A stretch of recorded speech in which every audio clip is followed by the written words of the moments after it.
BTC সম্পৰ্কত হিমন্ত বিশ্ব শৰ্মাৰ নাই সম্যক জ্ঞান সতীৰ্থ মন্ত্ৰীয়ে হিমন্ত বিশ্ব শৰ্মা কেনেদৰে আক্ৰমণ কৰিলে বিটিসি নিৰ্বাচন কাক চাপি অহাৰ লগে লগে যেন অধিক ফাট মেলিছে বিজেপি বিপিএফৰ সমৰ্থন কোকৰাঝাৰ বিটিসি নিৰ্বাচনৰ নিৰ্বাচনী ইস্তাহাৰ মুকলি কৰিলে বিজেপিয়ে হিমন্ত কাণ্ডজ্ঞানহীন মন্ত্ৰী সতীৰ্থ মন্ত্ৰী চন্দন ব্ৰহ্মৰ আক্ৰমণ মন্ত্ৰী হিমন্ত বিশ্ব শৰ্মা প্ৰাক্তন মুখ্যমন্ত্ৰী তৰুণ গগৈৰ বিয়োগৰ বাবে স্থিমিত হৈ পৰা নিৰ্বাচনী প্ৰচাৰ পুনৰ তুংগত উঠিছে আৰম্ভ হৈছে কথাৰ কটাকটি বিপিএফ নেতাৰ টাৰ্গেট হৈ পৰিছে মন্ত্ৰী হিমন্ত বিশ্ব শৰ্মা মন্ত্ৰী হিমন্তই বিপিএফ দলক মেকুৰীৰ দল বুলি কৰা প্ৰসংগত চেৰফাং পৰিষদীয় সমষ্টিৰ এখন নিৰ্বাচনী সভাত মন্ত্ৰী চন্দন ব্ৰহ্মই কটাক্ষ কৰি কয় হিমন্ত বিশ্বৰ অসমতহে বাঘৰ গোচৰণি দিল্লীত মেকুৰী হৈ পৰে হিমন্ত বিশ্ব শৰ্মা যে তেখেতে ইয়াত বাঘৰ দৰে যেটো চিঞৰি থাকে আৰু সেই দিল্লীত গৈ পেলাই মেকুৰীৰ দৰে সেই কোণাত বহি থাকিবলগীয়া হয় এইবিলাক ৰাইজক বুজিবলৈ একো বাকি নাথাকে লগতে সমালোচনা কৰিলে মন্ত্ৰী হৈও হিমন্তই নাজানে বিটিচিৰ কথা ভুল ব্যাখ্যাৰে হিমন্তই জনাব বিচাৰিছে বিটিচি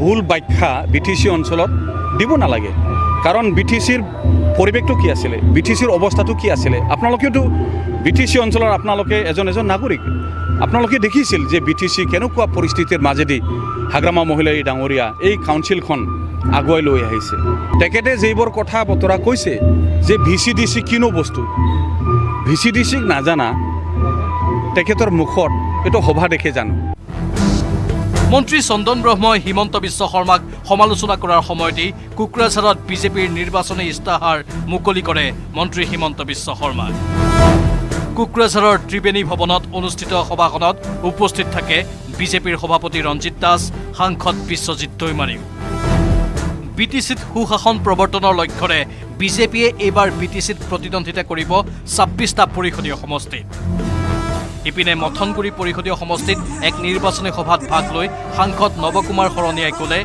মিছলিয়াৰ দল ইউপিপিএল অবৰুৰ ভোট খুজিবলৈ লাজ পাব লাগে প্ৰমোদ বড়োৱে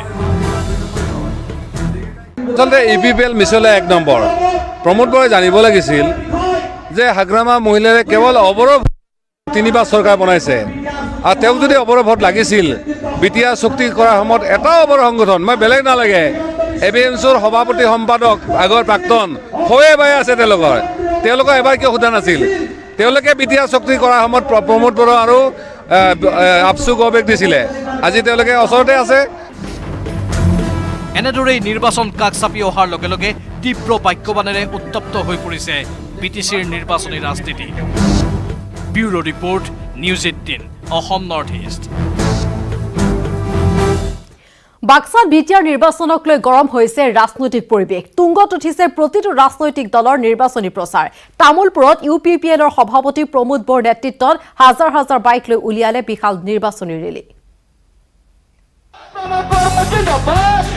বিটিচিৰ আকাশে বতাহে এতিয়া নিৰ্বাচনী বতাহ কি বিপিএফ কি বিজেপি কি কংগ্ৰেছ কি ইউপিপিএল সকলো নিজ নিজ দলীয় নিৰ্বাচনী প্ৰচাৰত ব্যস্ত ইয়াৰ মাজতে শুকুৰবাৰে বাক্সাত শক্তি দেখুৱালে ইউপিপিএলৰ সভাপতি প্ৰমোদ বড়োৱে বাক্সাৰ তামুলপুৰৰ পৰা প্ৰমোদ বড়োৱে আৰম্ভ কৰে বাইক ৰেলী প্ৰমোদ বড়োক সংগ দিলে ৫,০০০তকৈও অধিক বাইক আৰোহীয়ে লগত এই বিশাল বাইক আৰোহীক লৈ প্ৰমোদ বড়োৱে ঘূৰিলে বাক্সাৰ প্ৰতিটো পৰিষদীয় সমষ্টি মাজতে বাইক ৰেলী ৰখাই সমবেত ৰাইজক উদ্দেশ্যি প্ৰমোদ বড়োৱে বিটিচিৰ পৰা দাদাগিৰি আঁতৰাই শান্তি আৰু উন্নয়নৰ বিটিআৰ গঠন কৰিব বুলি প্ৰতিশ্ৰুতি দিলে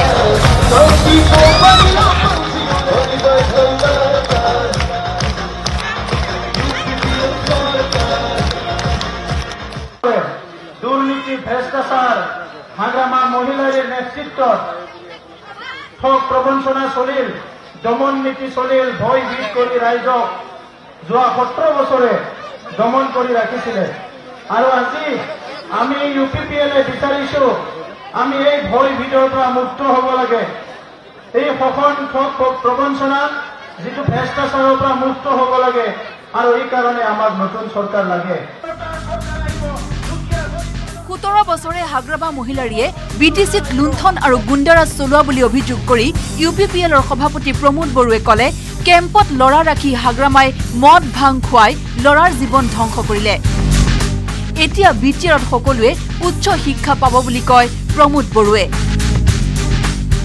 যোৱা 17 বছৰত যুৱসকলক কেম্প বান্ধি থৈ পেলাই হাগ্ৰামা মহিলাৰীয়ে মদ ভাং খুৱাই পেলাই মাৰামাৰি কৰিবলৈ শিকাইছে। আমি আমাৰ যুৱসকলৰ ভৱিষ্যতৰ সপোন দেখিছো। আমাৰ যুৱসকল সংস্থাপন পাব লাগে, ডক্টৰ হ'ব লাগে, ইঞ্জিনিয়াৰ হ'ব লাগে, IAS অফিচাৰ হ'ব লাগে, ভাল নাগৰিক হ'ব লাগে। হাগ্ৰামা বিচাৰিছে মদ ভাং খা আৰু মাৰামাৰি কৰ, সেইটোৱে বিচাৰিছে 17 বছৰত। ইফালে 17 বছৰত BPFে 6,000 কোটি টকাৰ কেলেংকাৰী কৰা বুলি দাবী কৰে প্ৰমোদ বড়ুৱে। বাইক ৰেলীৰ মাজতে ৰাইজক সম্বোধন কৰি প্ৰমোদ বড়ুৱে ক'লে ৰাইজৰ টকা খোৱা কোনো বাচিব নোৱাৰিব। UPPL চৰকাৰে সকলোকে ধৰি আনি জেলত সুমুৱাব। যিসকলে 17 বছৰ দুখীয়া গৰীব মানুহৰ আয়ুৱাৰ জব কাৰ্ডৰ ঘৰত পইচা খালে, সি যি জনগোষ্ঠীৰে নহওক কিয় এজনকে ধৰি আনি সিহঁতক জেলত ভৰোৱা হ'ব, চাকৰি এৰি দিয়া নহ'ব। 7 আৰু 10 ডিচেম্বৰত দুটা পৰ্যায়ত অনুষ্ঠিত হ'ব 40খন আসনযুক্ত BTCৰ পৰিষদীয় নিৰ্বাচন। কেমেৰাত সঞ্জয়ৰ সৈতে বাক্সাৰ পৰা Biju Kumar Deka, news 18 Assam north east. কেন্দ্ৰীয় গৃহ মন্ত্ৰালয়ে জাৰি কৰা নাই কাৰ বিধি। বিভিন্ন মাধ্যমত প্ৰচাৰ পাইছে নাগৰিকত্ব সংশোধনী আইনৰ বিধি সন্নিৱিষ্ট ভুৱা নথি। 2021 চনৰ মাৰ্চত প্ৰধানমন্ত্ৰী মোদীৰ বাংলাদেশ ভ্ৰমণৰ পাছতহে বিধি অহাৰ সম্ভাৱনা। টেলিফোনযোগে নিউজ 18ক এই কথা স্পষ্ট কৰিছে কেন্দ্ৰীয় গৃহ মন্ত্ৰালয়ে। যেটো কালিৰ পৰা দেখা পোৱা গৈছিল বিভিন্ন মাধ্যমত প্ৰচাৰ হৈছিল নাগৰিকত্ব সংশোধনী আইনৰ বিধি সন্নিৱিষ্ট ভুৱা নথি। আৰু এই নথি যে কেন্দ্ৰীয় গৃহ মন্ত্ৰালয়ে জাৰি কৰা নাই সেই কথা নিউজ 18ৰ আগত নিউজ 18ৰ সৈতে হোৱা টেলিফোনিক বাৰ্তালাপত স্পষ্ট কৰিছে কেন্দ্ৰীয় গৃহ মন্ত্ৰালয়ৰ ফালৰ পৰা। টেলিফোনযোগে নিউজ 18ক স্পষ্ট কৰি দিছে কেন্দ্ৰীয় গৃহ মন্ত্ৰালয়ে যে 2021 চনৰ মাৰ্চত প্ৰধানমন্ত্ৰী মোদীৰ বাংলাদেশ ভ্ৰমণৰ পাছতে বিধি অহাৰ সম্ভাৱনা আছে।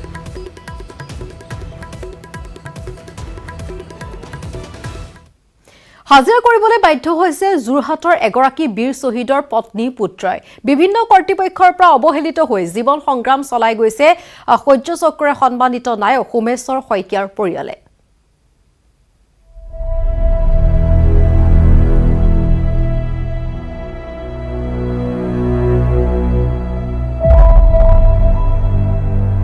সূৰ্য চক্ৰ সোমেশ্বৰ শইকীয়াৰ পৰিয়ালৰ দুৰৱস্থা। চৰকাৰৰ অৱহেলাৰ ফল ভুগিছে পত্নী পুত্ৰই। দেশৰ বাবে যুঁজ দি প্ৰাণ আহুতি দিয়া বীৰ সেনাবাহিনীৰ জোৱান সোমেশ্বৰ শইকীয়াৰ পৰিয়ালে কিন্তু বৰ্তমান জীৱন যুঁজৰ বাবে সংগ্ৰাম কৰিব লগা হৈছে। প্ৰয়াত সোমেশ্বৰ শইকীয়াৰ দুজন যোগ্য পুত্ৰ আছে যদিও তেখেতৰ পত্নীয়ে বিভিন্ন চৰকাৰী কাৰ্যালয়ৰ দুৱাৰে দুৱাৰে হাবাথুৰি খাই ঘূৰি ফুৰিছে বিগত বৰ্ষসমূহত তেওঁৰ পৰিয়ালটোক এটা সংস্থাপন দিবৰ বাবে বা সংস্থাপনৰ কোনো এটা উপায় ব্যৱস্থা কৰি দিবৰ বাবে। কিন্তু আজিলৈকে এই পৰিয়ালটোৱে কোনো ধৰণৰ সঁহাৰি সংশ্লিষ্ট কৰ্তৃপক্ষসমূহৰ পৰা নাই পোৱা। ভাৰতীয় সেনাবাহিনীৰ 35 RR বেটেলিয়নৰ নায়ক আছিল সোমেশ্বৰ শইকীয়া।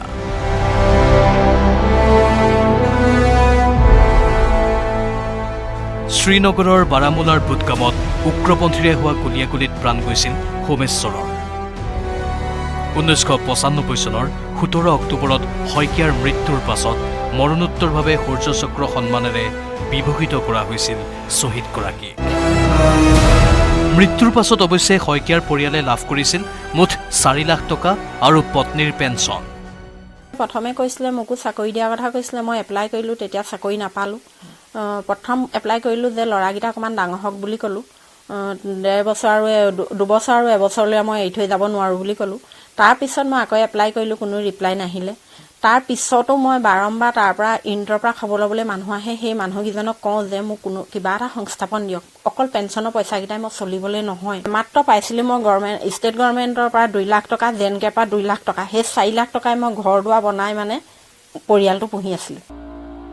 কিন্তু পৰিয়ালটোৰ সংস্থাপনৰ বাবে চৰকাৰে দিয়া প্ৰতিশ্ৰুতি আজিও প্ৰতিশ্ৰুতি হৈয়ে থাকিল। কাৰ্যালয়ৰ পৰা কাৰ্যালয়লৈ তাঁত বাতি কৰিও একো ফল ধৰাব পৰা নাই দুৰ্ভগীয়া পৰিয়ালটোৱে। হয়, মই আৰ্মি নাৰ্চাৰী স্কুলত কাম কৰিছিলোঁ প্ৰায় 2 বছৰ ওচৰা-ওচৰি হ'ল, কিন্তু মোক ক'লে যে আপোনাৰ অন্য কাম নাই, তই যদি ইয়াত কৰ তেনেকৈ পাৰিবি। কিন্তু মই কৰিছিলোঁ, ঝাৰু মাৰিলোঁ, পোচা মাৰিলোঁ, ক্লাছৰ সৰু সৰু ল'ৰা ছোৱালীবিলাক চালোঁ, লেট্ৰিন কৰিলে তেওঁলোকক লেট্ৰিন চাফা কৰি দিওঁ। তেনেকুৱা কাম কৰি মই মানে অৱশেষত নিজেই মোৰ বেয়া লাগিলে। লগৰবিলাকে কয় তই তেনেকুৱা কাম কৰিবলৈ কিয় গৈছ? চৰকাৰ বিভাগীয় কৰ্তৃপক্ষৰ ওপৰত আস্থা হেৰুৱাই অৱশেষত পত্নী পুত্ৰই পেটৰ ভাত মুঠি মোকলাবলৈ কৰিব লগা হৈছে দিন হাজিৰা। মানে হাজিৰা হিচাপে হিচাপত সেইটো হাজিৰা হিচাপত কৰি আছো। হয়, হাজিৰা হিচাপত কৰিছো। এইটো গ'লে পইচা পাওঁ, নগ'লে পইচা নাপাওঁ। এতিয়া দিনে আপোনাৰ 240কে দিয়ে, 240 টকা। 240 টকা। তাত কি কৰিব লাগে? তাত আমাৰ অফিচ খুলি দিব লাগে, ঝাৰু পোছা তেনেকৈ মাৰিব লাগে।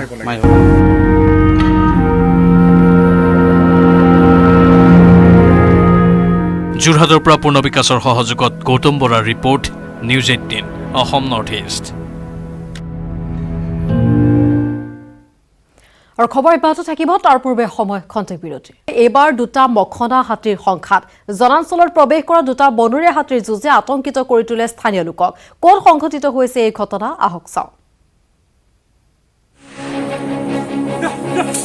গোলাঘাটত 2 মখনা হাতীৰ যুঁজ। জনাঞ্চলত প্ৰৱেশ কৰা 2টা হাতীৰ ভীষণ যুদ্ধই বন বিভাগ তথা স্থানীয় ৰাইজক আকৰ্ষণ কৰাৰ লগতে আতংকিতও কৰি তুলিলে। বহু সময় ধৰি চলিল এই যুঁজ। প্ৰথমে যুঁজ আৰম্ভ হ'ল চাহ বাগিচাৰ মাজত, তাৰ পিছত পথ আৰু তাৰ পিছত পথাৰত চলিল এই যুদ্ধ। ইটোৱে সিটোক আক্ৰমণ কৰাৰ ফলত যথেষ্ট ক্ষতিগ্ৰস্তও হ'ল চাহ বাগিচা। এই দৃশ্য গোলাঘাটৰ নাম্বৰ বনাঞ্চলৰ কাষৰীয়া জুলীয়া দলঙৰ সমীপত। অৱশেষত বন বিভাগ আৰু ৰাইজৰ প্ৰচেষ্টাত যুদ্ধৰ অৱসান ঘটিল। শূন্যলৈ গুলী ফুটাই হৈ হাল্লা কৰাৰ ফলত যুদ্ধৰ সাম কাটিল।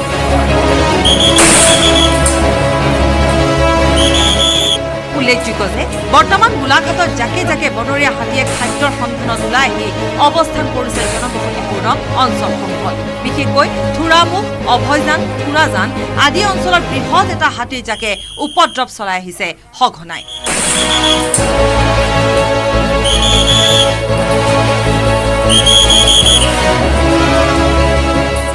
গোলাঘাটৰ পৰা ইউনিছ আলীৰ report, news 18 Assam north east. সুদীৰ্ঘ 33 বছৰৰ পিছত নিজ ঘৰলৈ উভতিল এগৰাকী ব্যক্তি। 1987 চনতে জীৱিকাৰ সন্ধানত ঘৰ এৰি শ্বিলং পাইছিল লোকজন, কিন্তু 2-3 বছৰৰ পিছতে পৰিয়ালৰ সৈতে বিচ্ছিন্ন হৈ পৰিছিল যোগাযোগ। আৰু তেতিয়াৰ পৰা সন্ধানহীন হৈ পৰা লোকজন আজি পুনৰ ঘূৰি আহিছে ঘৰলৈ।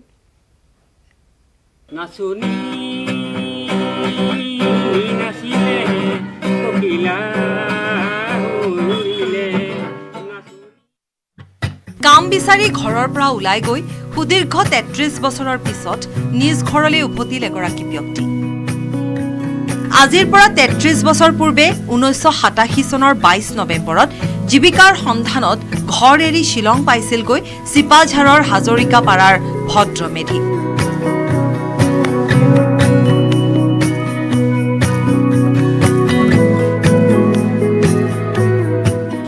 বছৰ বয়সতে কামৰ সন্ধানত ওলাই গৈছিল ভদ্ৰমেধি।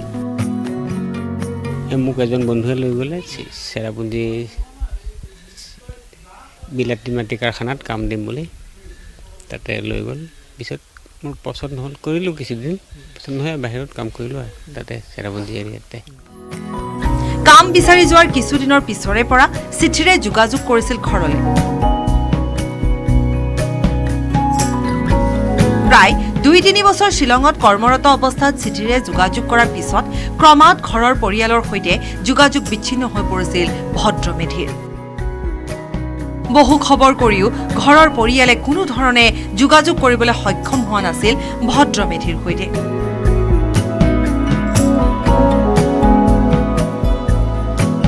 আৰু তেতিয়াৰে পৰা সন্ধানহীন হৈ আছিল ভদ্ৰমেধি। কিন্তু সুদীৰ্ঘ ৩৩ বছৰৰ পিছত এইগৰাকী ভদ্ৰমেধি উপস্থিত হয় হাজৰিকাপাৰাস্থিত নিজ বাসগৃহত।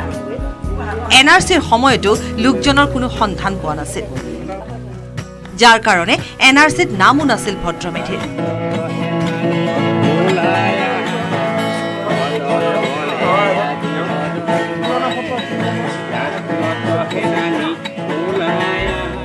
ঘৰত উপস্থিত হোৱাৰ পাছত অঞ্চলটোৰ ৰাইজৰ মাজত এক আৱেগিক পৰিস্থিতিৰ সৃষ্টি হয়।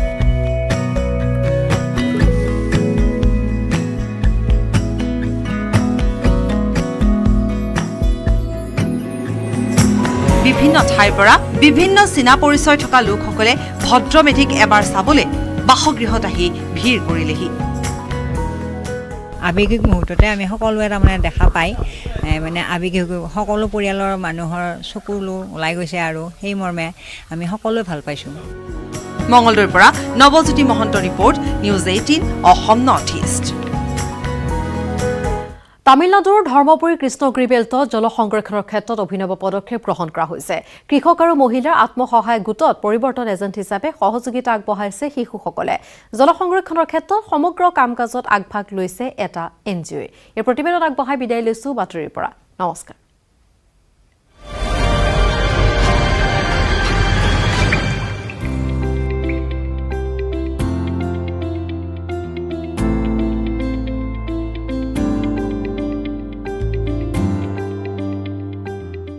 My names are Murugan Ithiraj. I work with Mairada NGO in Dharmaburi Krishnagiri project. With the support of Rakit Bangai sir, we have been facilitating water security project in Krishnagiri district. We work in 3 clusters in 15 villages. In these villages, we create additional water storage structures, and we have the target of 73,000 kiloliter, and we have already completed 50% of our work. And in these communities, we closely work with the farmers group and women SHGs. But one of the unique things in this project is about children groups. There are 12 children groups in 3 clusters, namely Irudukote, Kommepalli and Urigam. Around 200 children are there in our children groups. We train the children on water security and health.